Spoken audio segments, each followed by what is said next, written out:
Good morning, everybody, from Wind Cave National Park. It's about an hour, 20-minute drive from Rapid City. Pretty easy drive, nice and smooth, not too much traffic. Anyway, we're going to go ahead and check out this park and see if we can explore some of the caves. Come along with me, it'll be fun. Welcome to Wind Cave National Park, where a vast untouched prairie landscape of beautiful rolling hills hides a massive secret right beneath your feet. We are stopping by the visitor center first to secure our cave tour tickets and check out the historic exhibits. Then it's time to head deep underground. Wind Cave is famous for being one of the oldest, longest, and most complex cave systems in the entire world.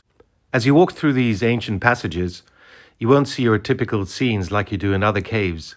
Instead, this cave is world-renowned for its rare and incredibly intricate boxwork formations, a delicate honeycomb-like structure made of calcite that covers the ceilings and walls. I hope you enjoyed this video, and by the way, my travel gear is now available in my shop. Click on the link in the description below.